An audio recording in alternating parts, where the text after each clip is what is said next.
Good morning, good morning! Hi, it's Friday time. At syempre, Fernan Hota po ang inyong makakasama. At syempre, ang aking pong partner na walang iba kundi ang aming assistant from the president na walang iba kundi si Sir Chot Velasquez. Siya ang partner ko ngayon. Kaso nga lang, magkaiba lang kami ng posisyon kasi ako po yung nasa live, siya yung nandun sa technical room. But anyway, bago po ako tuluyang magpatuloy, ay nagpapasalamat po ako doon sa unang programa, yung pong Revalida. Ayun, Revalida ni Sir Benedict, no? Benedict David. Ay katatapos lang po ng programa at thank you very much din, no, ha? Lagi niyo pong antabayanan ang lahat po ng programa dito sa Elizalde Broadcasting sapagkat kung gusto niyo makarinig ng makatotohanan, no? Makatotohanan at patas na balita, abay dito lang po 'yan. Sa Elizalde Broadcasting niyo mapapakinggan at mapapanood at maririnig. Pero bago 'yan, abay kung gusto niyo talaga na mabigyan ng magandang pagbabalita at impormasyon, abay i-like nyo kami. I-like nyo kami, i-follow nyo kami sa aming mga Facebook channel, ang Elizalde Broadcasting, at syempre sa YouTube channel, sa YouTube channel ng Elizalde Broadcasting, at pakipindot na rin po yung notification bell kapag nakapag-subscribe na po kayo at para magtuloy-tuloy, patuloy ang inyo pong mga dito, no?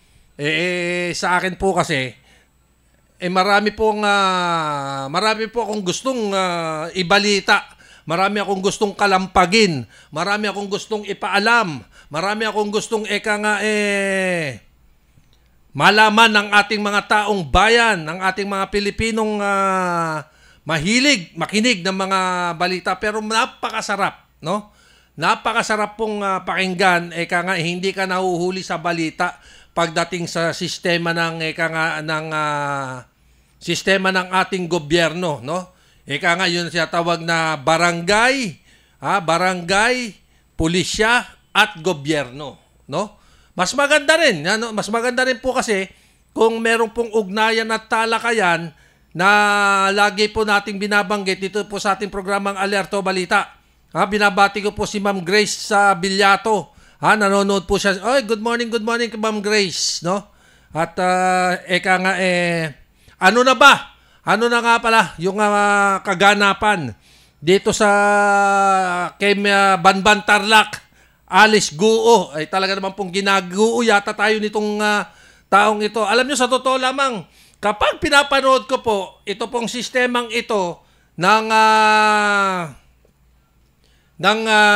Banban Tarlac na to, paulit-ulit na tanong, paulit-ulit na sagot. Di ba? Pero ang pinagtataka ko, bakit kailangan pang pagtagalin? Kasi ang dami niya na pong ang dami na po niyang pagkakamali na sagot. Sa totoo lamang. Yung unang-una lang po, doon sa kanyang pagkatao, hindi niya kilala. Di ba?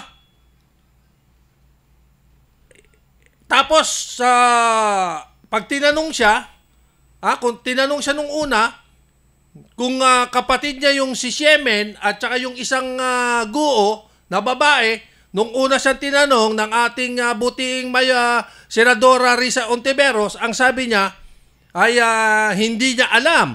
Pero, nung pangalawang tinanong siya uli, kung kapatid niya, di ba?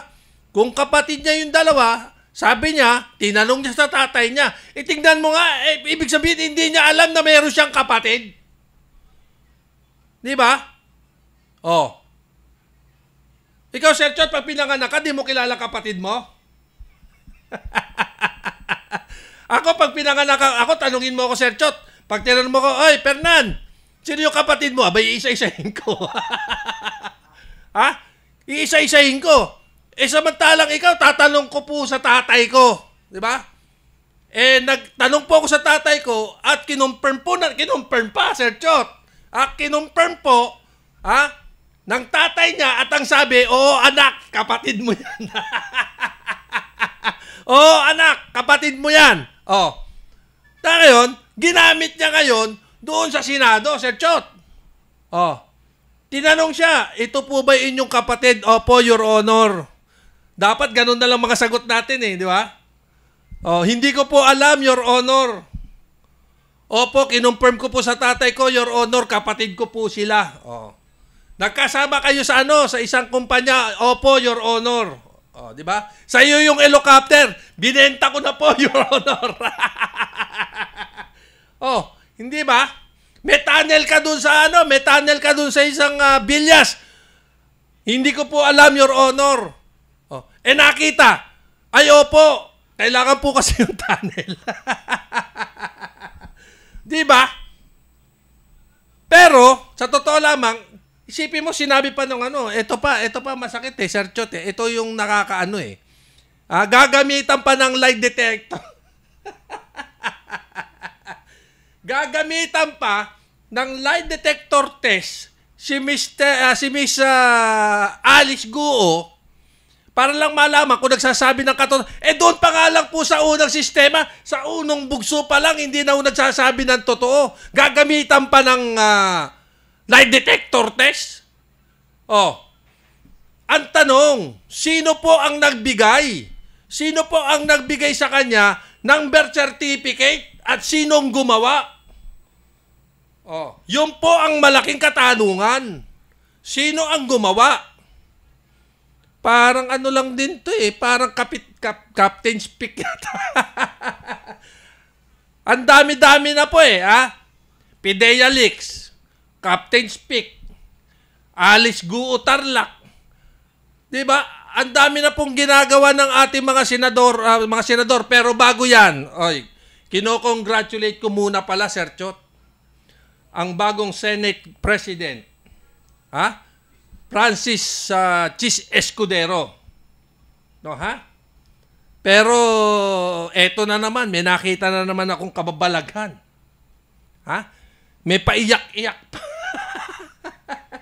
Yung pala, dapat mananalo pa, kaso nga lang tumabla. Yun nga lang, merong tumabla, merong nanabla. Di ba? Doon sabi nga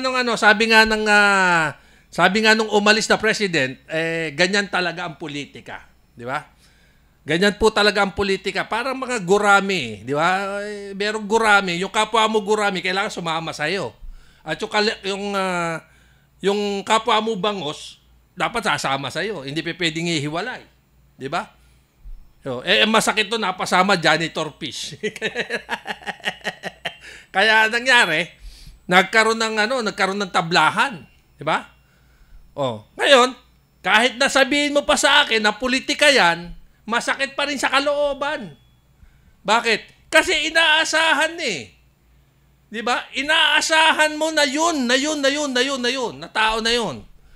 Yung tao na yun ang magpapanalo sa akin, mali. Mali pala.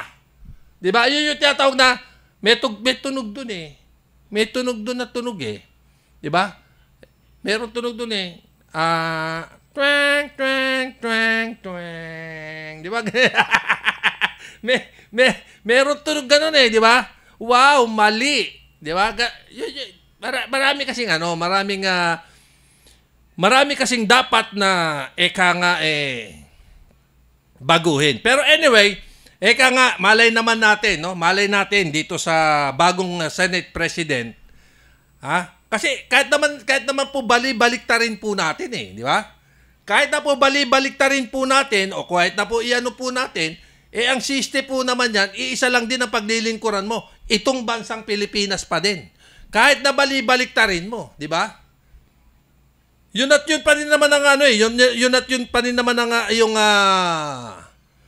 iyong paglilingkuran, di ba? Halos nga sila din, hindi rin naman sila nagkakaroon ng nagkakasundo-sundo, di ba? Di lalo na po yung mga lalo na po yung mga ordinaryong tao lang. Di ba? Yun nga lang pong mga hindi na nagkakasundo-sundo yung pa kayang mga ordinaryong tao lang. But anyway, Sa akin pong sa ating pong tinatalakay ngayon regarding dito sa Banban Mayor na to. Ha? Ha? Hindi, dapat yung Banban na eh. Oo, Banban na dapat ang tawag doon eh. 'Di ba? Kasi lahat ng nag-i-interview doon puro binabanban. Banban lahat ng tanong at lahat ng sinasagot ng mayor na to puro banban. 'Di ba? Hindi pasok do sa sistema pero sa unang bugso pa lang nagkamali na. 'Di ba? Hindi mo na kailangan ng hindi na kailangan ng lie detector test. Dahil kahit na sino pong ipinanganak, 'di ba?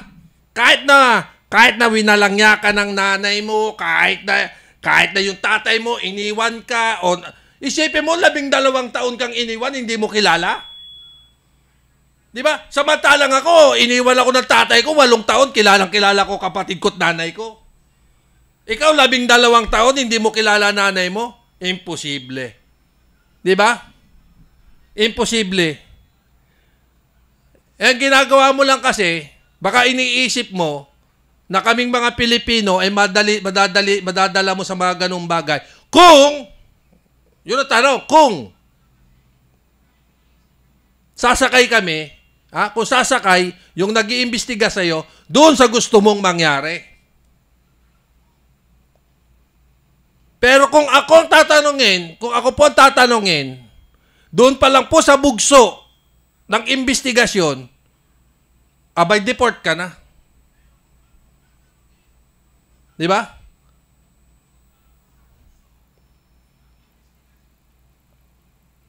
Pangalawa, sino-sino ba ang may pagkukulang? Yun ang tanong dito eh.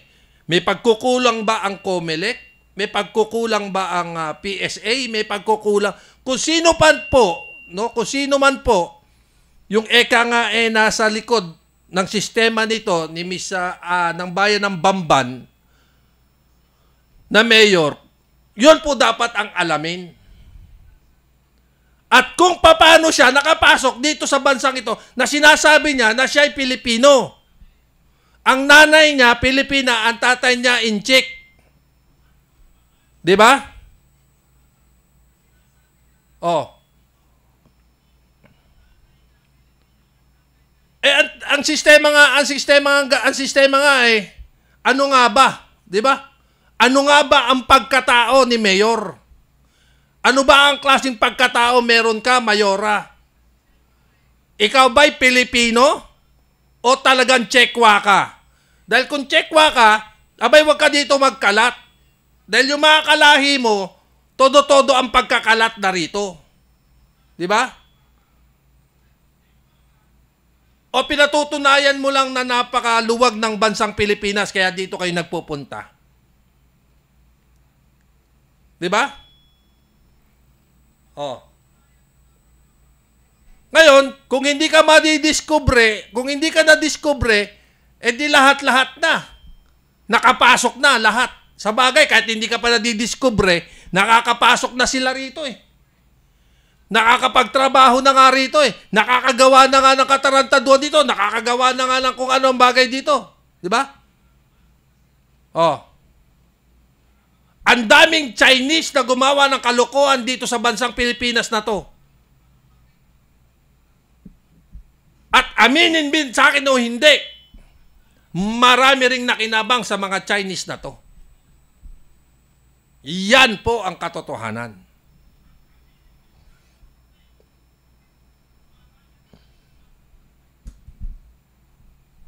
Kaya nga dapat malaman, di ba?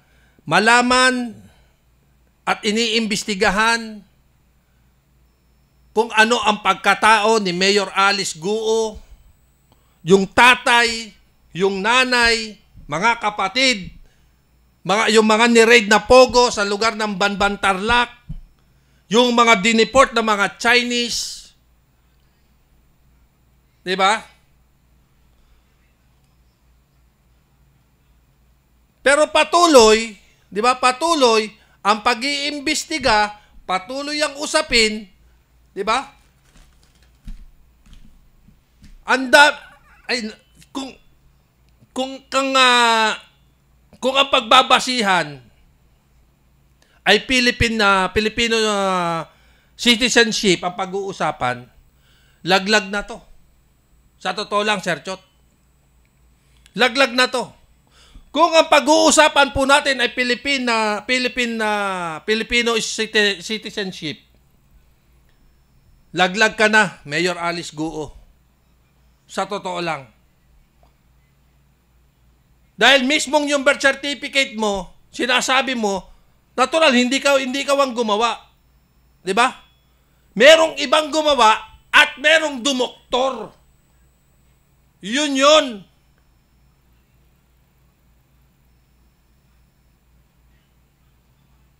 At yung sinasabi na kinikita mo na 1.2 at sinasabing nagkaroon ka ng helicopter, nagkaroon ka ng ganitong sasakyan na mamahaling sasakyan, at sinasabi mong sa farm ka nagtatrabaho, ang kinis-kinis mo.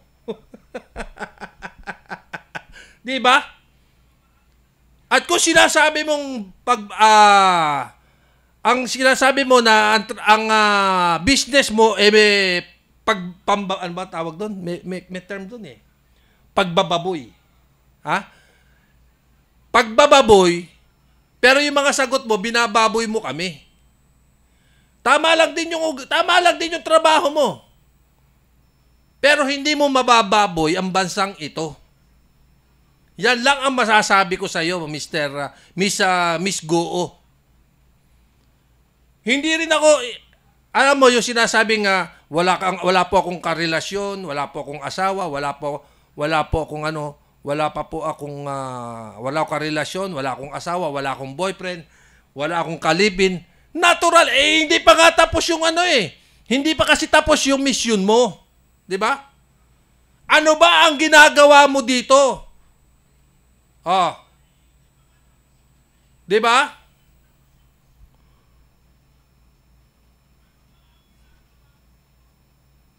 Yung ang mission mo, makakuha ng ilan na koneksyon. Yung koneksyon ang hinahanap mo, Mayor Guo. Para magkaroon ka ng koneksyon dito para sa bansang China.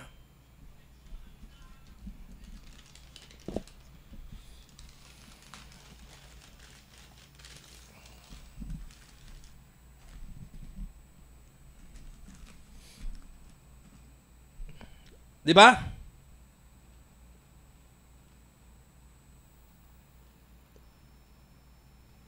Kaya nga kung pagbabasihan mo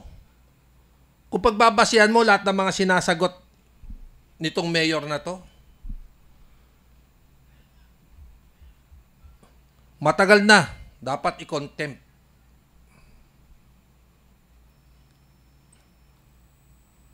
Kasi ang daming tinanong ng ating mga magagaling na senador. Pero isa lang ang sinasagot.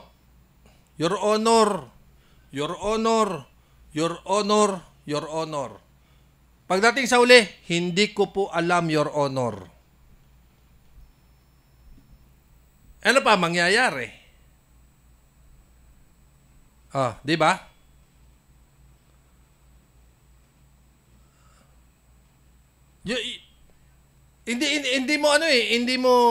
Hindi mo sukat akalain. Pero kung hindi ito, 'di ba? Kung hindi ito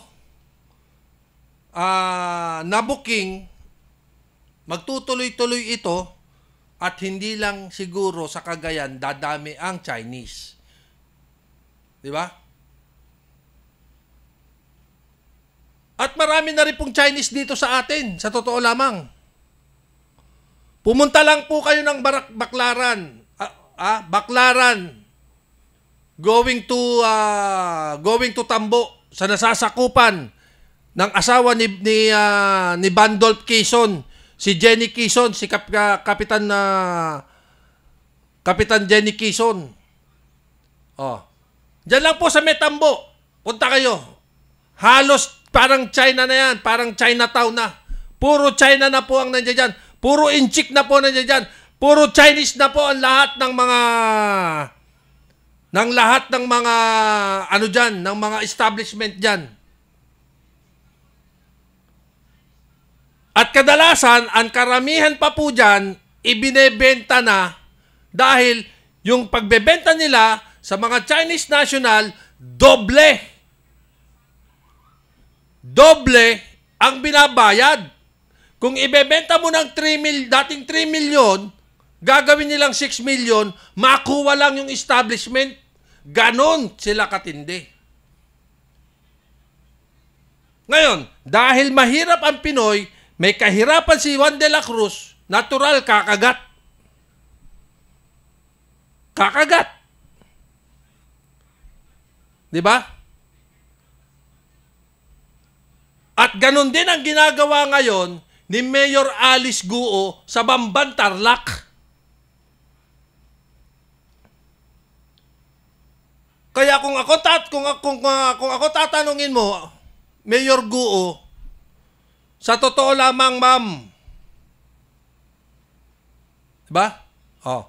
Sabi nga ni Sir Benedict, kailangan mong kilalanin ang sarili mo. Hindi niya nga kilala baka may amnesia to. Diba? Maski naman ako, diba? Kahit naman sino ulitin ko lang.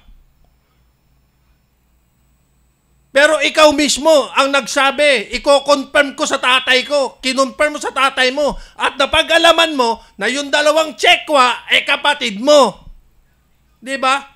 Pero hindi mo alam na sila mga kapatid mo. Diba?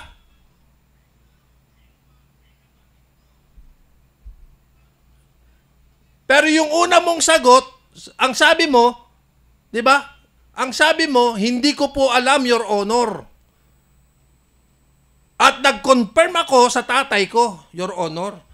Kinonfirm ko sa tatay ko at napag-alaman ko na mga kapatid ko pala sila.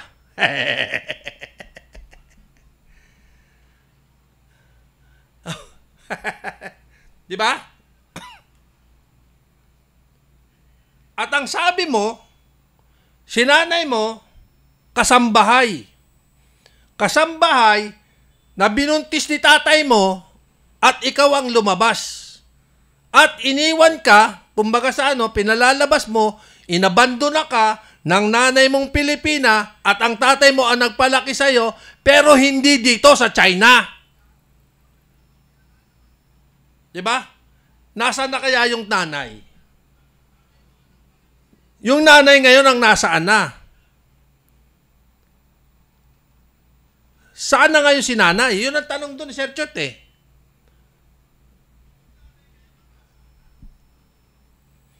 Si tatay, nandiyan dyan. At ang sabi mo, aharap sa Senado. Sana pag umarap sa Senado si tatay, paharapin mo na rin si nanay. Ngayon, kung Pilipina yan at nandirito sa Pilipinas yan, pwede pong imbitahan ng ating mga senador ang nanay niyan at yan ang magpapatunay. Diba? Kasi, hindi mo kilala yung pagkatao mo Tinanong ka, sabi mo, sa home study ka. Simula nung maliit ka, hanggang sa pag-high school mo, home study ka. Anong eskwelahan? Ang sabi, tinanong ka kung nag-college ka, sabi mo, hindi. Sino yung teacher mo? Diba? Huwag mo sabihin, hindi mo rin kilala. Kung saan nag-aaral, kung saan nagtatrabaho, kung saan nagtuturo yung teacher mo, hindi mo rin kilala. Diba? Anong klaseng tao ka? Lahat hindi mo kilala sa pagkatao mo. Paano ka naging mayor? Diba?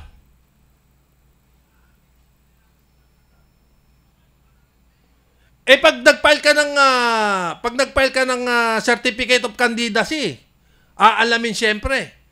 Lahat-lahat aalamin. O baka na naman, eto na naman. Alam mo, minsan na ayaw ko nang gamitin yung term na to eh. Si Eddie. Si Eddie at saka si Patty. Ayaw ko nang gamitin itong term na to eh. Nakakasawa ng gamitin, di ba? Kasi, lagi itong ginagamit. Lagi itong ginagamit at lagi na rin itong, di ba?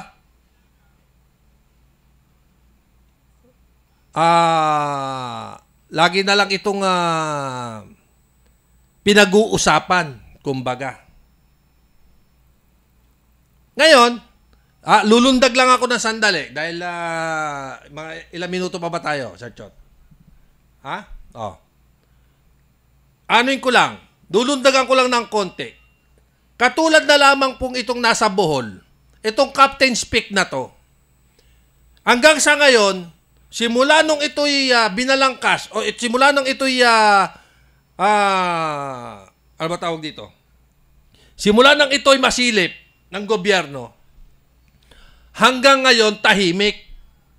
At hindi ko rin po alam kung sino ang dapat managot dito. Dahil ayon sa kanila, ito daw may-ari daw nito, kapitan ng barko. Ngayon, si kapitan ng barko, nasaan? Diba? Nasaan si kapitan ng barko? Nasaan ang DENR? Nasaan ang gobernador? Nasaan ang mayor? Yung nagbigay ng permit sa Captain's Peak na to. Nasaan? Diba? Nawala na yung investigasyon dito. Bakit hindi natin paalam? Sapagkat ito, napaka-importante rin nito. Dahil bakit? Kapag binawi ang sertifikasyon natin, dahil dito sa heritage na to, kahiya-hiya tayo. Yan ang totoo niyan.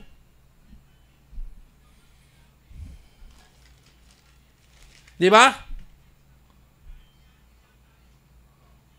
Ngayon pa lang, bakit hindi pa natin alamin kung sino talaga ang dapat na,